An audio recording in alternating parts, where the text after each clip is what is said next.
Bonjour, bonsoir, téléspectateurs de Mandé TV, très heureuse de vous retrouver. Bienvenue sur votre plateau Entretien Brut, le plateau sur lequel on fait un décryptage de l'actualité de la semaine nationale, régionale, internationale, s'il est vraiment nécessaire de le faire. Voilà, vous le savez très bien, j'ai toujours des invités, un invité, en tout cas en particulier, généralement c'est un confrère, voilà.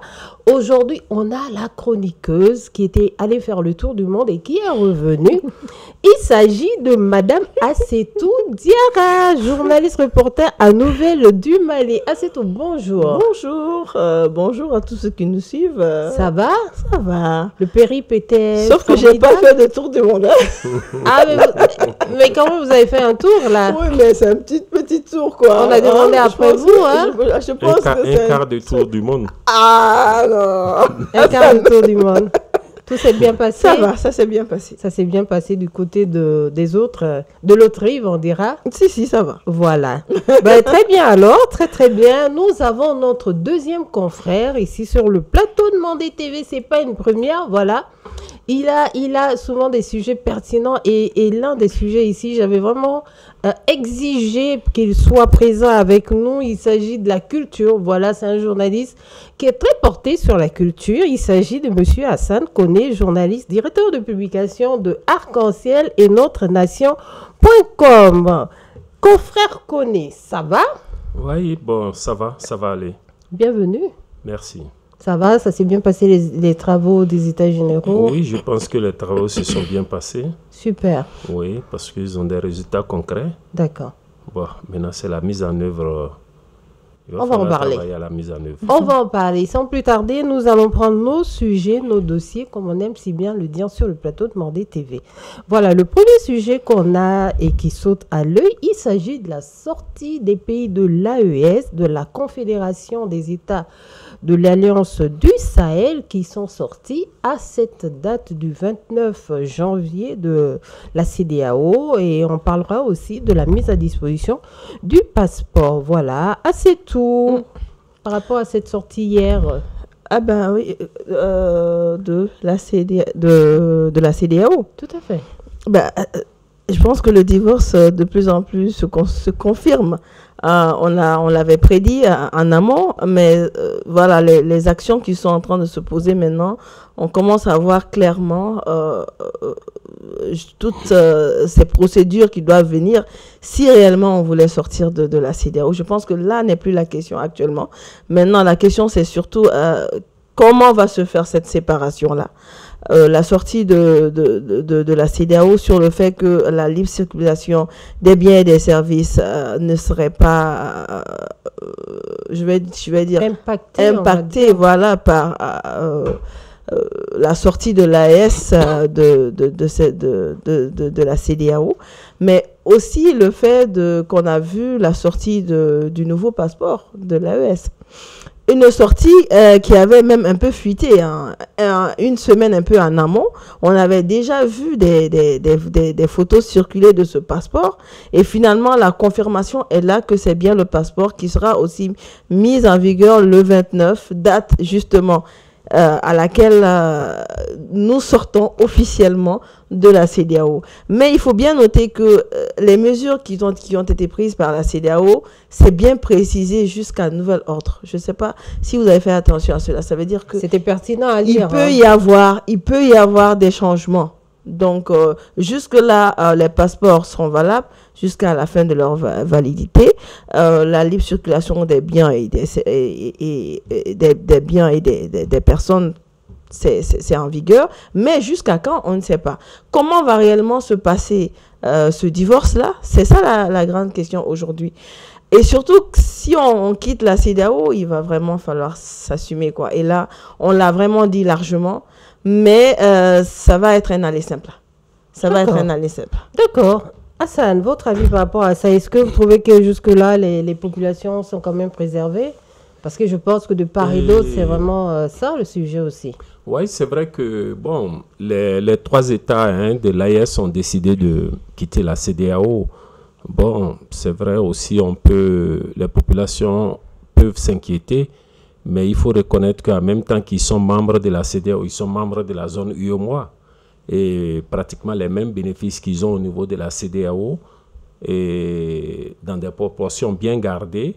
On garde les mêmes bénéfices en termes de libre circulation des personnes et des biens au niveau de l'UEMOA. Donc, je pense bien que les 3 pays de l'AES, les ressortissants de ces 3 pays de l'AES n'auront pas de problème dans les pays de l'UEMOA, qui sont aussi membres de la CEDEAO. Peut-être c'est les autres pays de l'UEMOA et de la CEDEAO qui ne sont pas membres de l'UEMOA. C'est peut-être dans ces pays-là, il peut y avoir quelques petites difficultés pour les ressortissants des pays de l'AES. Mais je pense qu'il y aura des conventions bilatérales entre les différents États pour régler ces questions-là rapidement. Donc, personnellement, je pense qu'il ne faut pas avoir peur. Pour vous, vous pensez que là, il n'y a rien à craindre? Il n'y a rien à oui, craindre. Personnellement, Il n'y a absolument rien dans le viseur. Parce que dans le courrier, quand même, Assetou l'a si bien dit, ça a été stipulé jusqu'à nouvel ordre. Pourquoi ce jusqu'à nouvel ordre? Bon, jusqu'à nouvel ordre, parce que c'est aussi la décision des 3 pays de partie.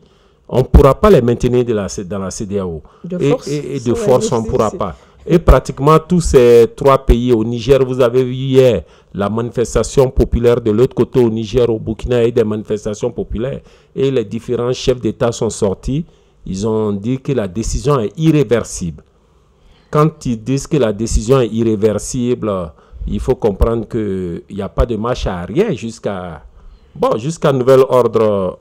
On peut épiloguer là-dessus, hein, mais là, il faut avoir la capacité de lire dans l'eau pour qu'on dise jusqu'à nouvel ordre, quoi.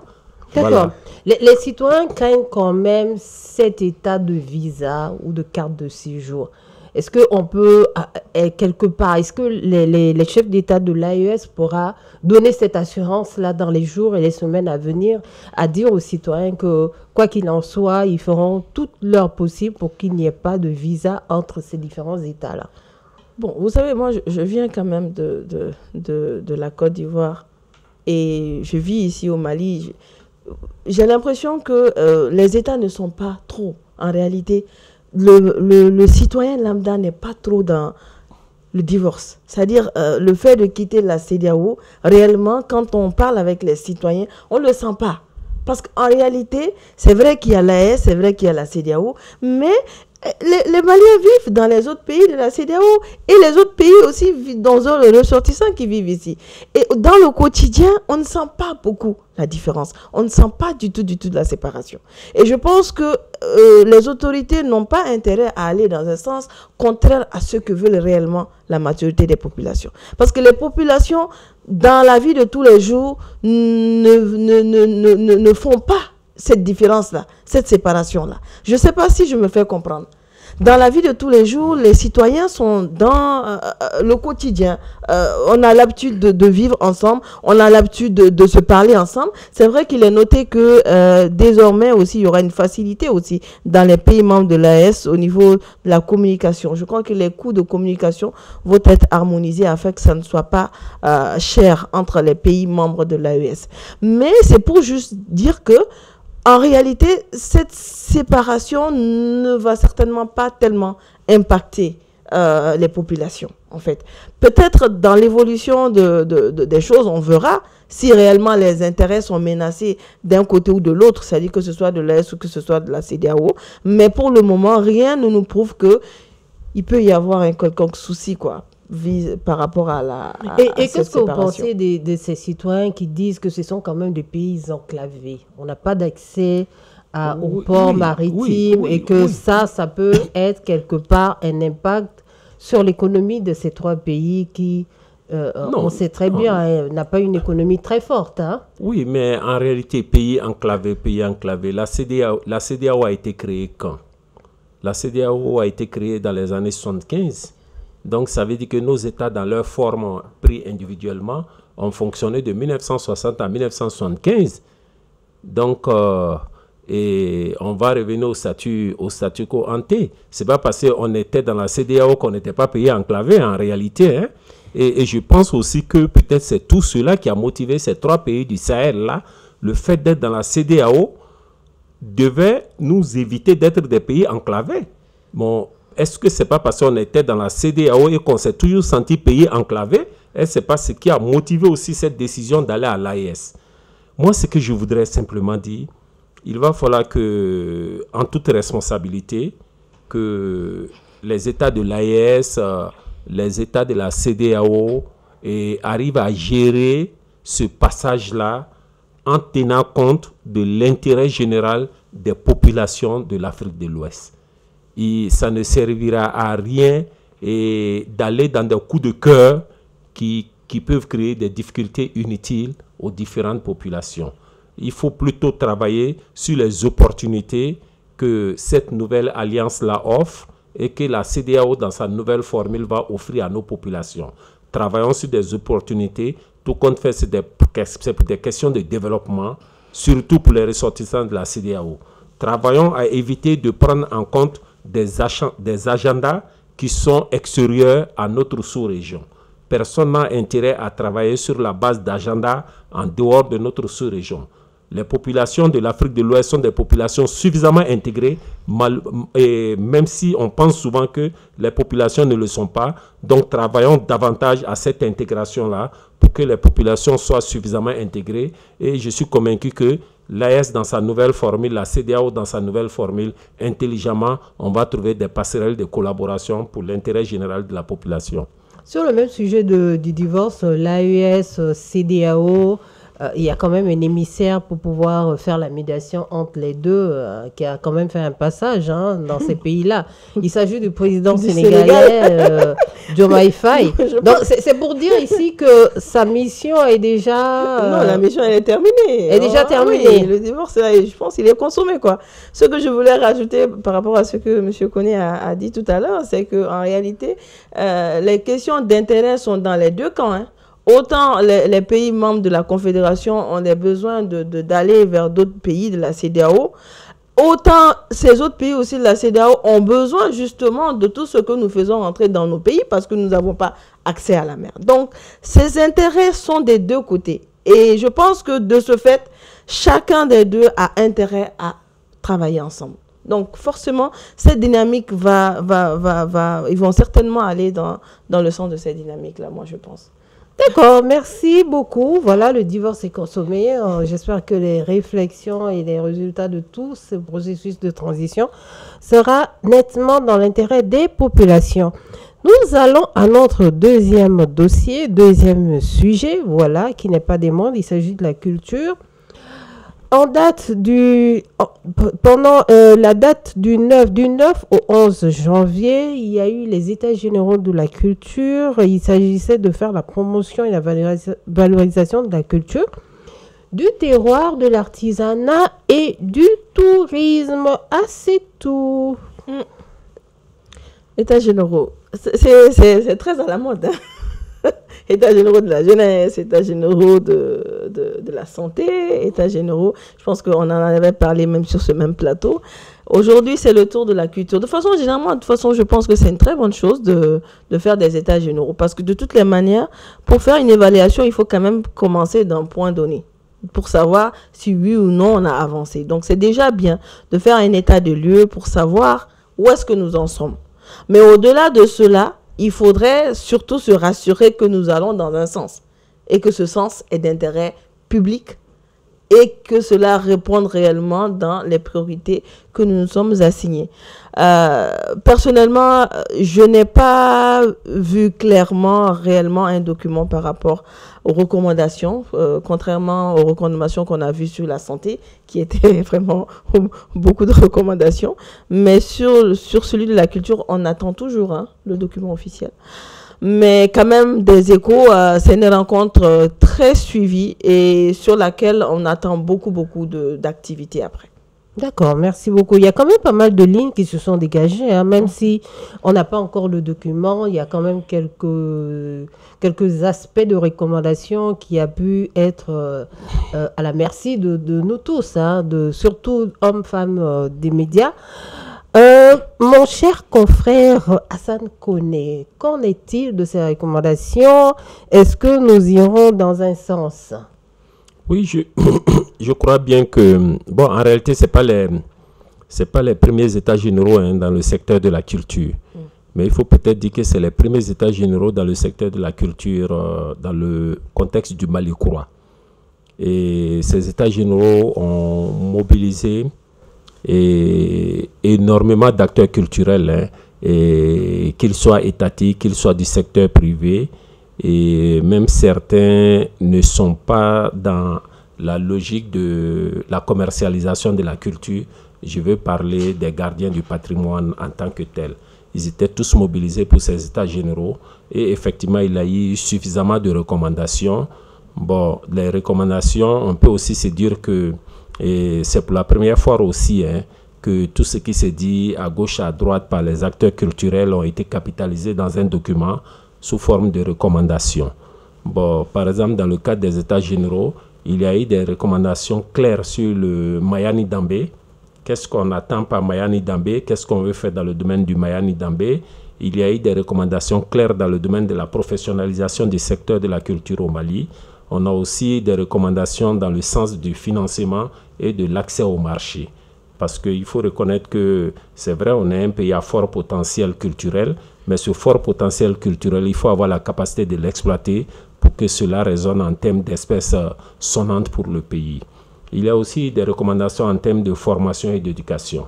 Et qu'est-ce qu'on fera avec des acteurs culturels qui sont moins formés? Quand on parle de la professionnalisation, cela va de soi à la formation. Mieux formés, dotés de capacités intellectuelles bien fournies, on peut être capable de transformer ce potentiel que nous avions à travers le pays, nos us et coutumes, nos différents aires culturelles, en quelque chose avec une valeur ajoutée qu'on peut apporter au rendez-vous de l'universel. On a aussi fait des recommandations dans le domaine de l'équipement et des infrastructures à travers le pays. Parce que c'est vrai, il ne faut pas faire la culture produire pour le marché international seulement. Qu'est-ce qu'il faut faire? Il faut équiper le pays, il faut avoir des infrastructures pour la création, la production et la reproduction, la diffusion de notre culture, pour avoir un marché intérieur. Je pense aujourd'hui, en réalité, c'est ce qui manque aux différents pays africains. Si on a un marché intérieur qui a la capacité de consommer nos œuvres culturelles, c'est déjà un plus et le marché international va venir en complément. Mais malheureusement, on n'a pas ce marché intérieur, de telle sorte que tout artiste qu'on considère comme grand, c'est parce qu'il a été, comment on appelle ça, il a été adoubé par l'international. On n'a pas de marché à l'intérieur de nos pays. Et c'est ce qui donne l'impression que nos acteurs culturels, on ne peut pas vivre de la culture dans nos pays. Donc, si on arrive à mettre en place ces équipements et ces infrastructures, il est sûr qu'on pourra créer les conditions de démarrage d'un marché à l'intérieur du pays. On a aussi fait des recommandations dans le sens de la promotion, la promotion de nos industries culturelles dans le domaine de la culture, de l'artisanat et du tourisme. Et la grande question, c'était la question de la gouvernance. Là aussi, ils ont formulé un certain nombre de recommandations pour prendre en bras le corps les questions de gouvernance de la culture au Mali. Donc, je peux dire que c'est sur ces 6 ou 7 axes que la synthèse a été formulée et qu'un certain nombre de recommandations ont été formulées. Maintenant, on souhaite que des conditions soient réunies pour qu'on mette ces recommandations en œuvre dans le pays. D'accord. Par rapport à ça, je pense que le Mali, il était connu quand même de tous ceux qui sont dans le domaine culturel. Oui, bon, le Mali, il est connu, c'est-à-dire le problème de la culture malienne, il y a 2 grands problèmes dans la culture malienne. Le problème de la professionnalisation d'abord des acteurs et surtout le problème de financement.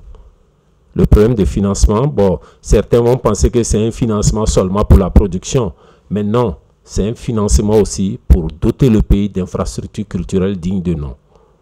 Donc, si on arrive à travailler sur ces 2 axes-là, on pense qu'on pourra mettre à contribution la culture malienne pour que la culture malienne soit un axe essentiel de développement de ce pays. Sinon, personne ne doute du potentiel du secteur culturel malien. D'accord. Mais est-ce que à travers ces états généraux, c'est une manière aussi de pouvoir montrer que la politique nationale de la culture, à travers le ministère de la Culture et de l'Artisanat, avait du mal à fonctionner, avait vraiment des insuffisances? Oui, là, il ne faut même pas tergiverser sur le mot. Je ne sais plus ça date de quelle année. Le Mali s'est doté d'une politique nationale. Et cette politique nationale a été et doublé d'une stratégie nationale de promotion de la culture malienne. Mais si ma mémoire est bonne, la politique nationale, nous sommes en 2025, si la politique nationale n'est pas dépassée en 2024, elle sera dépassée en 2025. Et malheureusement, on n'a pas pu la mettre en œuvre. Donc, on est dans une démarche de relecture de cette politique nationale. Et les États généraux viennent à point nommé. Parce que les États généraux nous donnent de nouveaux éléments qu'on pourra intégrer dans la relecture de cette politique nationale. Et de cette relecture de politique nationale, on va élaborer une stratégie qui sera probablement accompagnée d'un plan. Mais peut-être il ne faut pas qu'on aille dans un plan sur 10 ans, 15 ans, 20 ans. Alors avec des plans de 3 ans ou 5 ans pour être concret sur ce qu'on peut mettre en œuvre. Si on arrive déjà à faire quelque chose qu'on a prévu sur 3 ans, si on arrive à les mettre en œuvre, c'est un acquis. Et de là, on va bondir pour aller sur 2 ans, 3 ans. Mais faire des plans sur 10 ans, 15 ans, bon, des plans qui vont jusqu'à des centaines de milliards de francs CFA, tout en sachant qu'on ne pourra pas avoir ces milliards-là pour être opérationnel, cela ne sert à rien. Donc, je suis convaincu qu'avec les États généraux qui viennent de se passer, et surtout avec cette option qui a été affichée clairement par les premières autorités du pays, qui ont décidé de faire de cette année-là, l'année 2025, l'année de la culture, nous osons espérer et nous espérons que des dispositions seront rapidement mises en place pour la relecture de la politique nationale du pays sur la base des éléments qu'on vient de recueillir lors des États généraux de la culture et qu'on pourra dégager une nouvelle démarche pour l'animation ou le financement du secteur culturel malien. D'accord. Qu'est-ce que votre idée concrète, parce que c'est pas rien, hein, décréter 2025 comme étant année de la culture, juste à quelques semaines tout de suite mettre en place des États généraux. Il va falloir mettre en place sûrement un comité d'évaluation ou de suivi ou pas? Votre avis? Ou même pas, c'est pas forcément nécessaire, c'est le ministère. Non, c'est nécessaire. C'est nécessaire, je pense à la clôture, le ministre l'a clairement dit. Et il y a un comité qui a été déjà proposé à la clôture. Et ce comité doit travailler tous les 3 mois pour vérifier la mise en œuvre de ces résolutions, de ces recommandations. Donc, on attend rapidement voir ce qui va sortir de tout ça.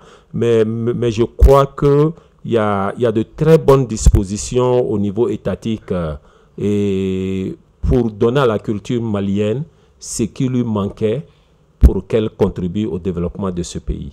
D'accord.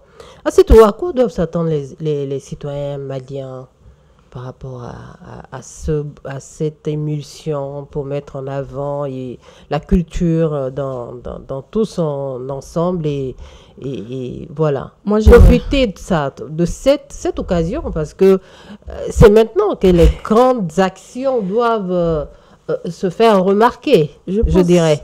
Et ce que je pense, il a un peu effleuré, c'est justement amener les Maliens à aimer ce consommer local de la culture. Tout ce travail, tout ce professionnalisme, je mets ça entre guillemets, mais je pense indéniablement que la culture ne pourra marcher que si elle peut elle-même se financer. Parce que ces acteurs-là que nous voyons, il faut cette éducation quand même. Il faut quand même que les populations soient... Parce que ça, je ne le retrouve pas, sincèrement. Les gens aiment plus, ils aiment consommer des choses, mais ils ne sont pas prêts. Ils n'ont pas la notion de payer, justement, pour regarder un film local. Un film voilà, qui est produit ici et qui a des acteurs d'ici. Les gens aiment beaucoup la gratuité dans ce secteur-là. Alors que les acteurs qui travaillent dans ce secteur ont besoin d'être rémunérés. Donc ça, vraiment, et il en a parlé, l'éducation, ça je pense qu'il faudrait vraiment qu'il y ait un accent particulier là-dessus. Parce que jusque-là, je ne trouve pas que, en tout cas sur le côté du cinéma, je ne trouve pas que les acteurs soient réellement assez rémunérés, quoi. Franchement, on remarque beaucoup cela. Quelques années, on voit des acteurs ou des comédiens, quelques années après, ils sont dans des situations précaires. Et ça, vraiment, c'est dommage. Ça n'encourage pas non plus la jeunesse à s'investir dans ces secteurs. Alors que quoi qu'on dise, la culture, c'est notre identité. C'est ce qui nous définit. Vous voyez, pour moi, il y a un pont entre la culture et l'éducation civique et morale. Hein? Et ça, la transmission de ces valeurs-là, c'est aussi à la culture. C'est une promotion de la culture qui doit être faite. Donc, clairement, si cette année, on l'a nommée année en hommage à la culture, moi, je pense qu'il doit y avoir vraiment des réformes, même carrément. Des réformes par rapport précisément à ce secteur-là.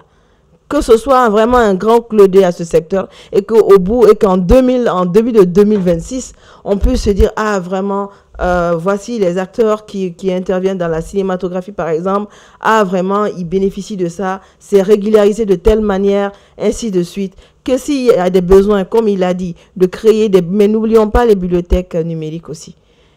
Parce que de plus en plus, les gens, ils sont friands de tout ce qui est numérique. Donc, essayons d'avancer, mais aussi dans la modernité.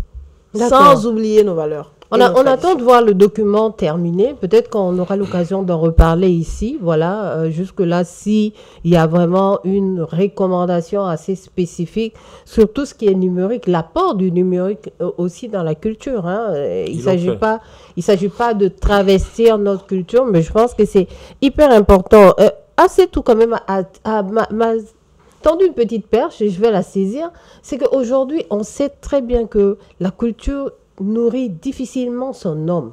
Est-ce que avec cet état de fait, ça va pas être un petit handicap pour que ces 2025 soit vraiment l'année très attendue de la culture? Est-ce que ça n'a pas forcément handicapé les choses? Et personnellement, je crois que ça ne devrait pas handicaper les choses. Au contraire, ça devait être un catalyseur. Moi, je pense que le chef de l'État a décidé de faire de l'année 2025 parce que il a sûrement mesuré le potentiel du secteur culturel pour la résolution d'un certain nombre de problèmes au Mali. On sait aujourd'hui que sur les questions de cohésion sociale, d'unité nationale, de reconversion des mœurs, la culture peut jouer un rôle exceptionnel. On sait aussi que sur les questions d'absorption du chômage des jeunes, la culture peut jouer un grand rôle. On sait aussi sur les questions de développement en termes de valeur ajoutée. Si le secteur culturel est bien encadré, la culture peut contribuer. Et on sait aussi qu'en termes d'éducation, la culture a un apport exceptionnel dans ce domaine. Donc, le chef d'État décide de faire de l'année 2025 une année de la culture. L'année 2025, c'est comme toutes les années, hein, ça fait 12 mois. Hein. C'est ça. Ça fait 12 mois. Donc, en réalité, en 12 mois, on ne pourra pas impulser le changement voulu normalement, mais je pense que c'est une année on va saisir pour donner un signal fort, pour mettre en place les soubassements, voilà, pour que cette culture-là, désormais, puisse voler de ses propres ailes, comme Assetou l'a dit. Et par exemple, arriver à le faire, il faut qu'on arrive à instaurer un système dans nos écoles pour d'abord former nos enfants à ce que c'est que le produit culturel, à la consommation du produit culturel. Parce que c'est d'abord ça. Il faut que l'homme malien arrive à consommer son produit culturel. Et si l'homme malien consomme son produit culturel, le secteur culturel va avoir un peu de ressources. Et si le secteur culturel a un peu de ressources, le secteur culturel pourra s'autofinancer. On ne sera pas obligé de compter sur des... Parce qu'il faut se le dire aussi, hein, on est dans un processus de souveraineté qui veut dire autonomisation des citoyens maliens. On ne va pas continuer à faire financer notre industrie culturelle par des apports qui viennent de l'extérieur. Ça ne va pas continuer. Donc, il faut qu'on commence la réflexion dès maintenant à voir comment, par des ressources autochtones, des ressources propres, on pourra financer tout ce dispositif culturel qu'on veut mettre en place. Ça demande de la réflexion et en 12 mois, on peut réussir cette réflexion. D'accord, merci beaucoup, chers confrères. Voilà pour ce qui est du sujet des États généraux de la culture. Voilà, on attend le document fini. On va pouvoir faire encore cette synthèse et faire ce décryptage, Inch'Allah, sur le plateau de Mandé TV. Voilà, nous avons terminé les dossiers qui concernent le Mali. Nous allons en région, notamment en République démocratique du Congo, où une situation sévit depuis le 26 janvier dernier. Ah, c'est tout. C'est vraiment dommage. Hein. C'est vraiment dommage. Une très belle région. C'est dommage. Je pense que la situation s'est un peu envenimée hier, qui toujours se poursuit malheureusement. notamment avec les attaques qu'il y a au niveau des ambassades, que ce soit l'ambassade de la France, des États-Unis, du Rwanda, de la Belgique aussi, où les manifestants s'en sont pris carrément à ces structures-là. Il y a eu des émeutes, il y a eu comment on va le dire, des tirs, et malencontreusement et la région de Goma, qui est plus à l'est du pays, se trouve en proie à des groupes armés nommés le M23.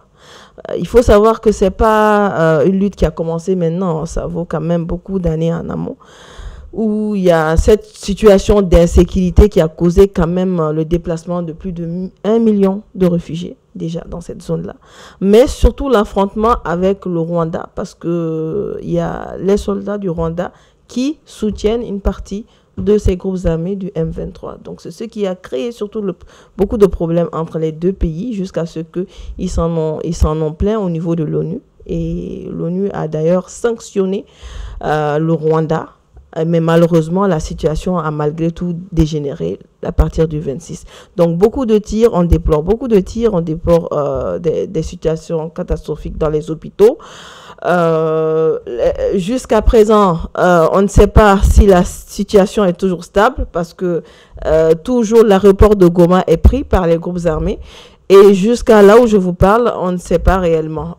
Les États-Unis ont demandé à ce que leurs ressortissants quittent le pays. La situation est instable quand même. D'accord, merci beaucoup. Je dirais plutôt petite rectification. Les Nations Unies ont plus condamné le Rwanda que sanctionné, parce qu'effectivement, les pays africains demandent à l'ONU de sanctionner le Rwanda, chose qui n'est pas encore faite. Et lors des rencontres, Hassan, par rapport à cette histoire-là, du fait qu'on n'arrive même pas à nommer au concert des Nations Unies le Rwanda. Oui, je dirais que c'est toute la contradiction dans laquelle nous sommes installés dans ce monde aujourd'hui. Et voilà une partie de l'Afrique extrêmement riche, bien peuplée, mais depuis bientôt 30 ans, pas de paix. Personne ne peut parler de développement. Je n'irai pas jusqu'aux Nations Unies. Mais c'est d'abord de la responsabilité de la RDC. Ensuite, c'est de la responsabilité de l'Union africaine. L'Union africaine, au lieu d'aller aux Nations Unies avec ce dossier, devait avoir le courage de situer les responsabilités. Aujourd'hui, l'implication du Rwanda n'est pas cachée dans cette crise. Mais si tu vois que l'Union africaine court pour aller aux Nations Unies, c'est parce que des responsables de l'Union africaine n'ont pas le courage de regarder le président rwandais dans les yeux et lui dire la vérité. Donc, dans ces circonstances-là, c'est les pauvres populations toujours qui vont souffrir. Et c'est ce qu'on constate. Plus d'1 million de déplacés. Reste cette misère inimaginable qu'on impose à des pauvres citoyens qui ne sont pas armés, qui n'ont rien à foutre, comme Tiken le dit, qui n'ont rien à foutre de leur business. Ils n'ont rien à foutre de leur business. Ils ont besoin de vivre heureux. Dans leur village, dans leur champ, travailler pour passer leur petite vie sur la terre. Mais malheureusement, pour des questions de géopolitique, géostratégie, ils ne savent même pas ce que ça veut dire géopolitique, géostratégique. Et ils vont payer le prix fort. Mais comment se fait-il qu'on n'arrive pas à trouver une solution politique à ce conflit quand même qui dure depuis tant d'années, et on sait bien que les Nations Unies ont fait venir la MONUSCO, pas mal de programmes qui sont venus sur place jusqu'aux dernières nouvelles là à Goma. Ça a été une fuite en avant. Ça a été une fuite en avant des personnes qui sont censées venir trouver une solution au problème. Je suis convaincu d'une chose, personne ne trouvera une solution à ce problème-là. Les seules personnes qui sont indiquées, qui sont habilitées à trouver une solution à ce problème-là, c'est les responsables de l'État de la RDC. C'est aux Congolais de trouver une solution à leurs problèmes. Personne ne viendra trouver la solution à leur place.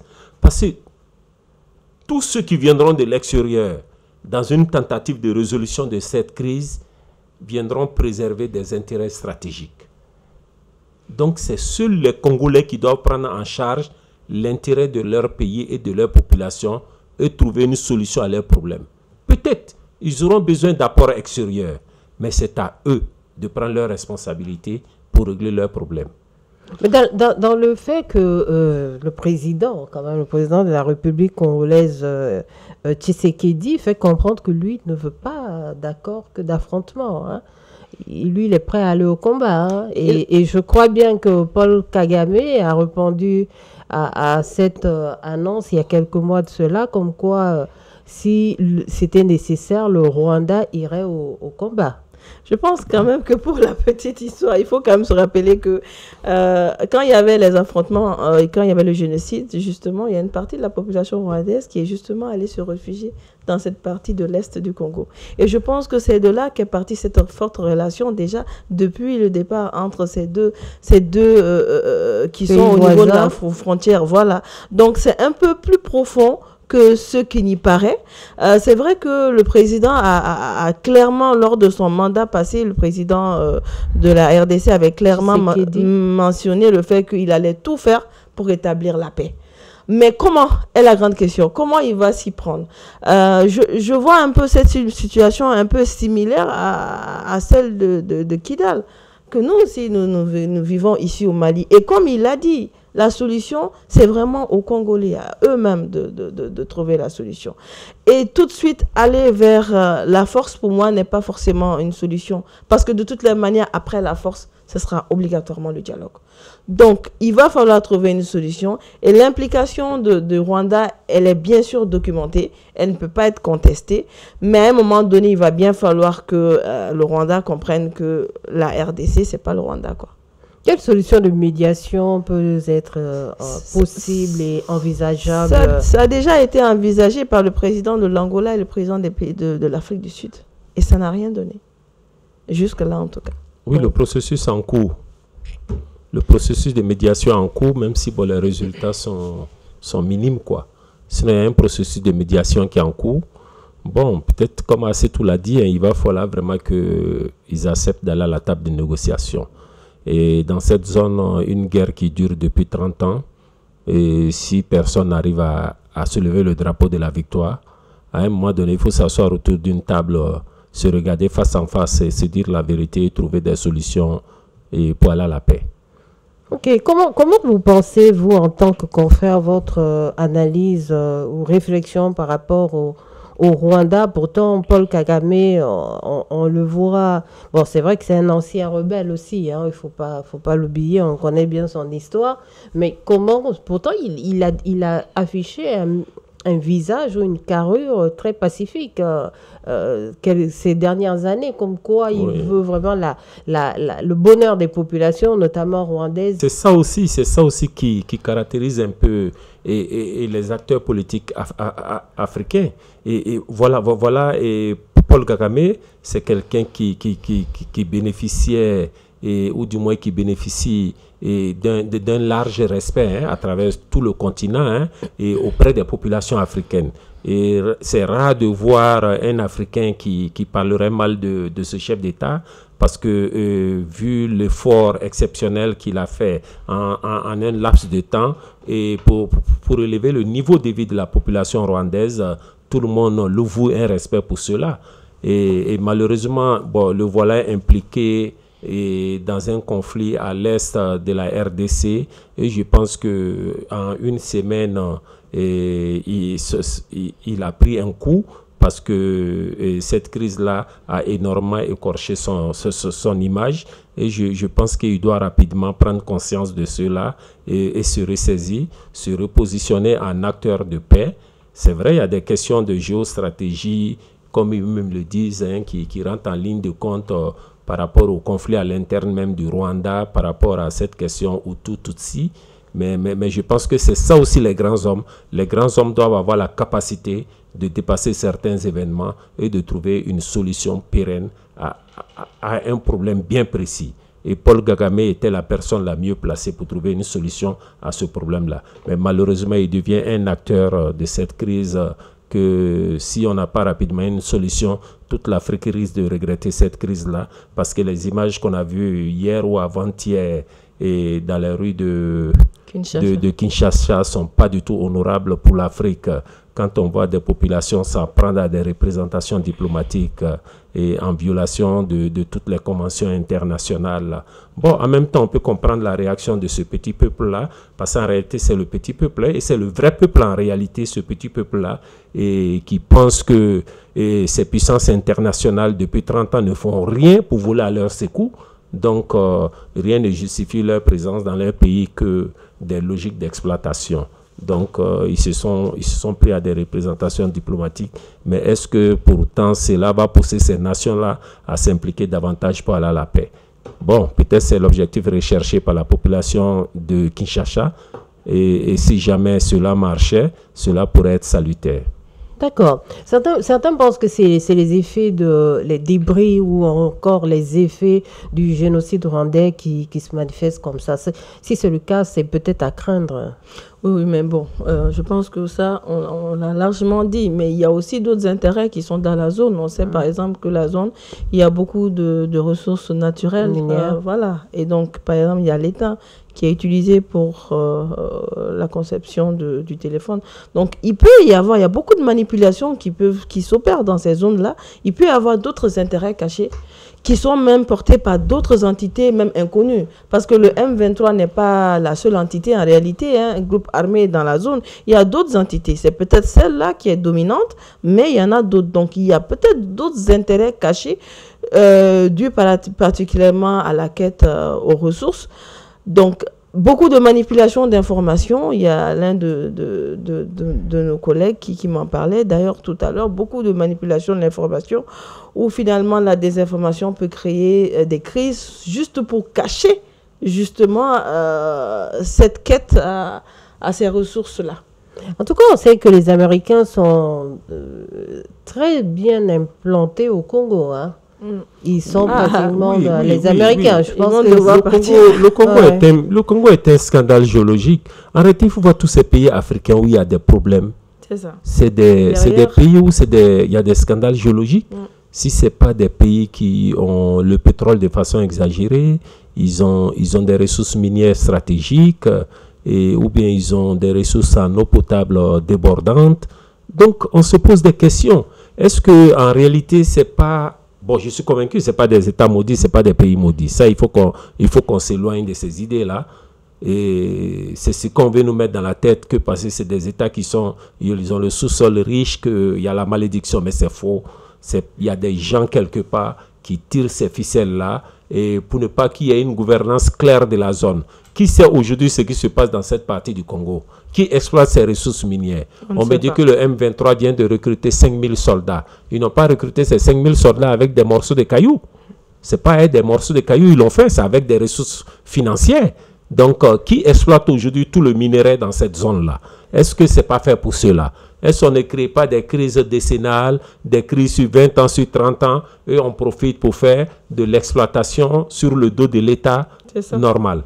Voilà des questions qu'on peut se poser. Maintenant, c'est au niveau de l'Union africaine, si en réalité, on est dans une solidarité africaine, si en réalité on pense développement continent africain, c'était à l'Union africaine de trouver un modus vivendi pour prendre en charge la résolution de toutes ces crises-là, afin que l'Afrique se repose un peu, tous ces milliards, parce que je suis convaincu, on ne fabrique pas de balles de fusil dans pratiquement aucun de nos États, on ne fabrique pas de Kalachnikov chez nous, tous ces milliards qu'on dépense à payer des armes pour venir nous entretuer, on aurait pu utiliser cet argent-là pour notre développement, pour l'éducation de nos enfants, parce qu'en réalité, c'est à ce niveau les choses vont se jouer demain. Qu'est-ce que l'Afrique va donner au reste du monde entier pour pouvoir prendre sa part dans le développement mondial? C'est à ce niveau les choses vont se jouer. Donc il faut déjà qu'au niveau de l'Union africaine, qu'on ait le courage de travailler sur cette thématique-là pour pacifier l'Afrique, et pour de bon. Est-ce que l'Union africaine va rester assez longtemps dans l'inaction par rapport à cette situation de crise, d'envahissement même de la région de Goma? Moi, c'est justement la question sur laquelle moi je voulais interpeller M. Koné. Mais qu'est-ce qui empêche l'Union africaine justement de s'auto-saisir de tels dossiers? Qu'est-ce qui les empêche? L'Union africaine risque de ne pas s'auto-saisir. L'Union africaine risque de ne rien faire. Et malheureusement, ce qu'on constate aujourd'hui dans notre zone ici, par rapport aux 3 pays de l'AES, par rapport à la CEDEAO, c'est ce qui risque d'arriver un beau matin à l'Union africaine. Vous allez vous réveiller, vous allez voir des États qui vont décider de se retirer de l'Union africaine. Parce que voilà, un instrument de développement qui a été mis en place, qui devient un instrument politique qui est caporalisé par des puissances internationales et qui ne rend plus service aux États africains. Malheureusement, c'est ce que les 3 pays de l'AES reprochent aujourd'hui à la CEDEAO. Ils estiment que c'est un instrument qu'ils avaient mis en place pour leur développement, pour prendre en charge un certain nombre de questions communes dans une démarche solidaire. Cet instrument économique est devenu un instrument politique. Donc on peut espérer un effet boule de neige ça vers peut le arriver, centre. Ça peut arriver. D'accord. Ok, merci beaucoup. En tout cas, on constate aussi la situation sanitaire et humanitaire qui est vraiment très alarmante. Les hôpitaux sont débordés, notamment à Goma, et ensuite aux dernières nouvelles avec la main mise sur l'aéroport de Goma. Voilà, on regarde ça. Donc, affaire à suivre. C'est un dossier qu'on va suivre de très près, téléspectateurs de Mandé TV, et on n'hésitera pas d'en parler sur ce plateau. Voilà. Chers collègues, on a un autre sujet de la région. Il s'agit du Cameroun. Le Cameroun, voilà. Paul Biya a annoncé sa candidature pour un nouveau mandat à presque 93 ans, parce qu'il a 92 ans quand même, pour les présidentielles prochaines qui s'annoncent en octobre 2025. Voilà, il a fait l'annonce le 23 janvier dernier. C'est pas lui-même qui a fait l'annonce, excusez-moi, c'est plutôt le président de l'Assemblée nationale, Monsieur Cavaillé Yeguié Djibril, voilà, qui était tout enthousiasme quand même avec les vidéos qu'on a pu voir. Excusez-moi, je rigole un peu. Voilà, c'est tout. Tu rigoles, mais pourquoi tu rigoles? C'est ça la question, c'est ça qu'aimerait savoir les gens. Pourquoi on non, c'est quand même un président qui est en poste depuis 1982. Voilà, date de naissance de certains. Donc, j'étais même pas née. C'est peut-être pour ça que je rigole. C'est tout, allez-y. Non, mais c'est ça, c'est clair, quoi. En fait, à un moment donné, quand même, je pense que il faut passer la relève, quoi. Il faut passer la main, quoi. Hein, si c'est pas... on peut être d'accord que oui, le monsieur, il a la place qu'il faut, il n'y a pas de souci. Mais à un moment donné, je pense qu'il est quand même temps de passer la main. Juste aussi pour pouvoir préserver les acquis. Ça, c'est extrêmement important. Préserver au moins les acquis. Parce que à 92 ans ou 93 ans, excusez-moi, mais il y a quand même des risques quand même. Je veux dire, dans ces tranches d'âge-là, même les banques n'acceptent pas de faire de crédit, quoi. C'est sûrement, mais... Vous m'excusez, mais... Je suis désolée, mais malheureusement, c'est ça. Et je sais que dans ce pays, il n'y a pas manque d'hommes quand même. Il n'y a pas manque de compétences. Donc, à un moment donné, il faut voir même le développement au-delà de nos propres aspirations. Il faut voir vraiment l'intérêt public. Je pense que c'est extrêmement important. Je pense sincèrement qu'il devrait quand même laisser l'affaire là, quoi. D'accord. Merci beaucoup. C'est tout. Hassan, c'est quand même un mandat de 7 ans, hein? C'est pas 5 ans. Un mandat de 7 ans, s'il est élu, il va faire 100 ans au pouvoir. Il aura 100 ans, président à 100 ans. Bon, qu'est-ce qu'il veut prouver? C'est possible, hein? Tout compte fait. Bon, si le peuple camerounais est d'accord, ils auront un président qui a 100 ans, mais en même temps aussi, c'est avec des présidents comme ça, vous comprenez pourquoi l'Union africaine aussi va clopant. Donc c'est ça un peu le problème, c'est-à-dire que il m'est souvent très difficile de me prononcer sur ce qui se passe ailleurs, quoi. Bon, comme nos amis du continent aiment parler des autres, on va se donner le droit aussi de parler du continent. Voilà. Mais moi, je pense que c'est un peu la faute aussi à l'opposition camerounaise. Parce qu'à un moment donné, il faut savoir se mettre ensemble pour régler un problème commun. Et maintenant, quand le problème sera réglé, bon, chacun pourra soulever son étendard. Je pense qu'ils ne se donnent pas la main pour aller dans une logique de candidature unique face à Paul Biya, la situation va perdurer. Il faut que les Camerounais qui veulent le changement, parce que c'est un système démocratique qui est là-bas, hein. On dira oui, il va tricher les élections, il est suffisamment bien implanté dans le pays, c'est vrai. Mais si les gens parlent de la même voix, les Camerounais même se donnent la main, ils vont faire le jeu démocratique dans les urnes. Même à 93 ans, s'il est candidat, on accepte qu'il soit candidat. Tu sais, moi, je ne suis plus pour la violence politique dans les États africains.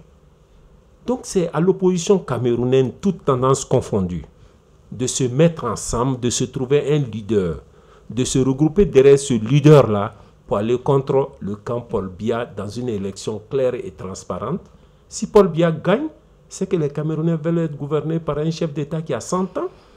Mais si les Camerounais ne le veulent pas, ils ne vont pas le voter dans les urnes. Et Paul Biya va admettre que le peuple camerounais l'a démis. Ça ne servira à rien de brûler dans la rue, de faire des casses dans la rue, que l'opposition camerounaise se donne la main dans une campagne sereine et calme. Et ils vont dans les urnes, ils vont faire le jeu dans les urnes. Nous sommes en démocratie. Est-ce que vous pensez, parce que chez eux, quand même, la Constitution ne donne pas de limitation, voilà. Ni au mandat, ni à l'âge donc s'il n'y a pas de limitation, ça veut dire qu'il a raison, il peut être candidat. Mais est-ce que moi j'ai envie de vous demander, est-ce que ça doit continuer toujours en Afrique, cet état des faits, est-ce que c'est acceptable? Non, malheureusement, vous savez que on est dans un système démocratique qui nous est venu de l'extérieur. L'Africain a sa conception du pouvoir. Et la démocratie, nous sommes en train de l'apprendre. Et il y a des mauvais élèves. Il y a des mauvais élèves. C'est des mauvais élèves. Ils connaissent la réalité du jeu, mais ils vont se cacher tout de suite derrière l'apprentissage. Maintenant, comme on est en démocratie, on ne peut plus utiliser les armes, forcer les gens. Tant que la Constitution le permet, il ne veut pas partir. Vous ne pouvez pas le chasser. Donc, qu'est-ce que vous devez faire pour le mettre à côté? Donnez-vous la main dans un jeu démocratique clair et calme. Vous créez une majorité, vous le déposez à côté. C'est aussi simple que ça. Mais malheureusement, l'opposition africaine ne peut jamais se donner la main. Donc, c'est pour cela qu'on aura toujours des situations comme ça à la tête de nos États. Voilà. C'est quand même très étonnant. Moi, en essayant de regarder un petit peu et avoir les avis un peu des citoyens, un peu par le monde, on est quand même stupéfait. Et mon confrère connaît l'a si bien dit, c'est que les gens du continent, les Camerounais, on les voit. C'est quand même fou avec tous ces influenceurs activistes qui se sont même déplacés au Sahel. Il faut le dire, c'est étonnant. Il y en a pas mal qui sont venus au Sahel pour donner des pistes de réflexion, organiser des forats de réflexion pour le Sahel, mais pendant que je sais pas comment en fait, je peux expliquer ça. C'est pas obligatoire. On n'est pas obligé d'être en démocratie. Il y a d'autres pays qui sont dans la royauté et ça se passe très bien. Donc le problème ne se pose pas de il faut voter pour moi ou alors la Constitution permet que tu puisses faire 1000 mandats. Non, si on trouve que la démocratie c'est pas une manière de gouverner qui répond aux besoins, on est obligé de quitter. Mais rester dans une démocratie où on ne comprend pas bien quel est le sens de cette démocratie, moi, sincèrement, je trouve que c'est pas la peine. Est-ce que c'est histoire de démocratie? Parce que oui, mais parce que comment qui est là depuis 82, il peut avoir ça. Est-ce qu'il fera de plus au Cameroun qu'il n'a pas eu le temps de faire? Non, mais comment on peut avoir dans la Constitution quelque chose, des textes qui permettent à ceux qu'on soit là de façon indéfinie? Mais il le taille à sa mesure, tout simplement. Voilà. Justement. Donc, mais il n'est pas seul. Il y en a d'autres, il y a des mécanismes, il y a tout l'arsenal. Il n'est pas seul. Donc, comment cela peut perdurer dans une démocratie? Moi, c'est ça que je n'arrive pas à comprendre. Et comme je le rejoins sur la question, que fait alors la classe politique? Que fait l'opposition? ou alors il n'y a pas d'opposition dans ce pays, alors c'est quel type de démocratie? C'est là où je dis, je ne comprends pas. Si cela ne vous va pas, bah écoutez, revoyez qu'est-ce qui est en harmonie avec vos réalités, et en ce moment, on va dans ce sens-là. Parce que ça ne reflète pas du tout. Ils sont divisés, Voilà. d'accord sur les désaccords, c'est ça le problème. Sinon, moi, je pense qu'il va falloir que les oppositions africaines changent de stratégie. Et la stratégie la plus simple, c'est ne pas tout chercher à aller s'asseoir sur le fauteuil présidentiel. Il y a un chef d'État, un président de l'Afrique de l'Ouest qui nous a dit que ce n'est pas un banc présidentiel, c'est un fauteuil présidentiel. Donc, il faut que les gens acceptent que tout le monde ne peut pas aller s'asseoir sur le fauteuil présidentiel.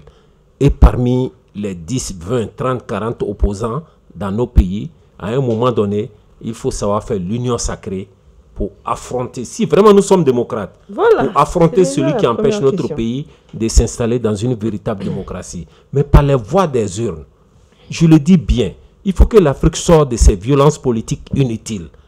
Allons, parce que le modèle démocratique là est bon. Donnons-nous la main, on va convaincre le peuple pour avoir la majorité, pour le faire partie du pouvoir. Et calmement. Maintenant, ceux qui vont venir vont maintenant mettre en place les textes qu'il faut. Par exemple, un texte avec limitation de mandat, un texte avec limitation d'âge. Le problème, c'est que le peuple... Parce qu'un président à 93 ans... Le peuple n'est pas conscient. Qu'est-ce qu'il pourra apporter encore à cette jeunesse camerounaise, cette population camerounaise? Il est même pris en otage, le vieux. Il est pris en otage. Non, il est pris en otage. Je suis convaincu qu'il est pris en otage. Sinon, si ça tient qu'à lui-même, je suis convaincu qu'il ne sera pas candidat à l'élection présidentielle. Il est pris en otage. D'accord, c'est tout, oui. Non, mais non, c'est clairement ce que je disais. J'ai dit, mais le problème de la démocratie en Afrique, c'est que les populations ne savent pas c'est quoi. Les populations ne se rendent pas compte du pouvoir qu'eux-mêmes ils ont.